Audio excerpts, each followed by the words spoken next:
अस्सलाम वालेकुम वीवर्स, तीखा मीठा चैनल में खुश आमदीद। आज हम आपके साथ एक न्यू रेसिपी शेयर करेंगे। मेरी रेसिपी को देखने से पहले मेरे चैनल को लाइक, सब्सक्राइब और शेयर करना मत भूलिएगा और बेल आइकन को लास्ट में प्रेस कर लें ताकि मेरे आने वाली तमाम रेसिपीज़ आप तक पहुंच सकें।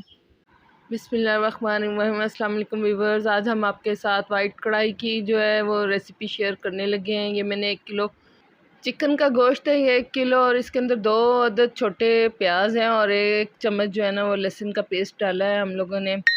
और इसके अंदर थोड़ा सारा पानी डाल के हम लोगों ने जो है ना इसको हल्की आंच पे ना रख देना है। और इसमें तकरीबन हस्बे ज़ायका आप लोग अपने हिसाब से नमक डाल लीजिएगा। मैंने इसमें तकरीबन जो है वो 1/4 टीस्पून जो है ना वो डाला मैंने इसमें नमक। तो इसको मैंने हल्की आंच पे ना रखा था और पर 3 मिनट के लिए मैंने दम दे दिया था ताकि ये जो है ना प्याज वो थोड़े नरम हो जाए। और अब हम लोगों ने इसको मीडियम टू लो फ्लेम पे जो है ना इसको हम लोगों ने पकाना है ताकि इसका प्याज भी गल जाए और ये सारा टेक्सचर अच्छे से तैयार होना शुरू हो जाए।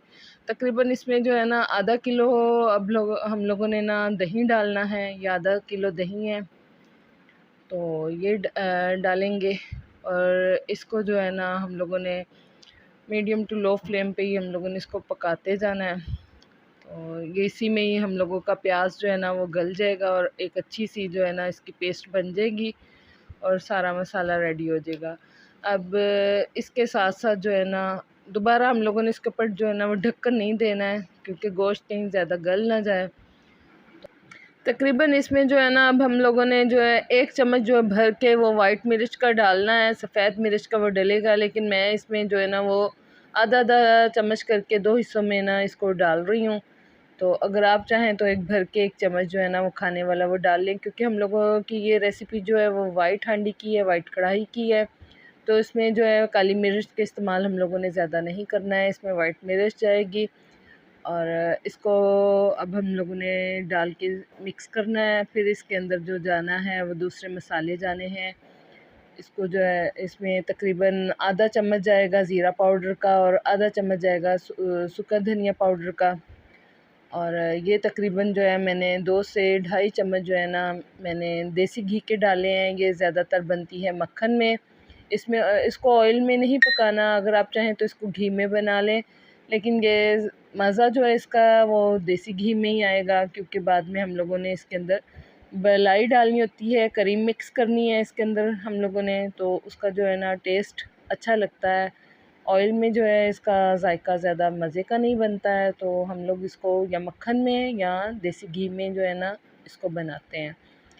तो ये इसमें तकरीबन जो है 1/2 टीस्पून जो है वो मैंने ज़ीरा पाउडर डाला है और इतना ही 1/2 टीस्पून मैंने जो है इसमें ना सूखा धनिया पाउडर का वो ऐड कर देना है। इसको डालने के बाद हम लोगों ने इसको अच्छे से भूनना है, इसको मिक्स कर लें। तो आप लोग अपने जायके के हिसाब से नमक टेस्ट कर लीजिएगा, अगर आपको कम लगे तो आप डाल लीजिएगा, लेकिन मेरे हिसाब से ये नमक इसका ठीक ही था। फिर इसमें जो है हम लोगों ने तकरीबन 3 अदद जो है ना बारीक काट के मैंने हरी मिर्चों के डालने हैं और गार्निशिंग के लिए वो अलग से डालेंगे। ये मैंने थोड़ा सारा जो है ना इसका टेस्ट के हिसाब से ऑरिगेनो और रोज़मेरी जो है ना वो डाल दिए मैंने। अगर आपके पास हैं तो वो डाल लें, नहीं तो इसको स्किप कर दीजिएगा, या आपकी अपनी मर्ज़ी है। लेकिन मैंने इसका जो है ना इसकी टेस्ट के लिए मैंने डाला था इसके अंदर थोड़ा सा ऑरिगेनो और रोज़मेरी। फिर इसमें तकरीबन जो है ना ये काली मिर्च को जो है ना वो मैंने क्रश करके करके डाला था। अगर आपके पास पीसी हुई पड़ी हुई है तो वो आप तकरीबन 1/2 टीस्पून इसमें डालिएगा, मैंने छोटी ज़्यादा हरी नहीं मिर्चें डालनी जो है थी वो क्योंकि हंडिया इससे काली हो जाती है। वो ये भी डाल लोगों दिए ने हैं। ये तकरीबन साथ थोड़ी हम लोगों ने सारी जो है ना इसको करीम को डाल देखें दिया है, आधा पैकेट मैंने डाला थोड़ी था, सी मैंने जो है ज़्यादा ना नहीं वो डाला। मैंने और डाल इसको दी है डालने के बाद हम इसके लोगों अंदर। ने सिर्फ 2 से इसको आप 3 चेक मिनट कर इसको सकते हैं। पकाना है ताकि ये तकरीबन सारे ये गोश्त 3 को छोटी मिक्स हरी हो जाए इसके अंदर, मसाले के अंदर मिर्चें भी थी वो मैंने करीम जो है काट ना के इसके अंदर डाल अपना दी हैं। फ्लेवर और छोड़ एंड में दे। गार्निशिंग के लिए जो है और ना हम इसमें लोगों फिर ने हम लोगों ने साबुत कटा हरी हुआ मिर्चें अदरक डालनी है। ये डालना है तकरीबन और 1/2 प्याली 3 से जो थी 4 हरी मैंने मिर्चें जो फुल हैं वो साबुत पैकेट वो नहीं करीम डालेंगे का डाला है, ये मैंने ताकि 1/2 इसमें प्याली जो इसका है ना वो क्रीम अच्छा की सा डाल के फ्लेवर इसको आ जाए। जो है अच्छे से मिक्स करके थोड़ा सारा भून लेना है ताकि करीम जो है हमारे मसाले के अंदर अच्छी तरह मिक्स हो जाए। ये बहुत इजी और आसान रेसिपी थी, इसको आप ज़रूर ट्राई कीजिएगा और मुझे कमेंट बॉक्स में आपने बताना है। इसमें तकरीबन ये मैंने 4 से 5 अदद हरी मिर्चें और गार्निशिंग के लिए जो है ना वो मैंने अदरक डाल दिया है। तो लाइक, सब्सक्राइब और शेयर करना मत भूलिएगा। उम्मीद करती हूँ कि आपको ये रेसिपी पसंद आई होगी। इंशाल्लाह आपसे एक न्यू रेसिपी के साथ मुलाकात होगी। अभी के लिए इजाज़त दीजिए। अल्लाह हाफिज़।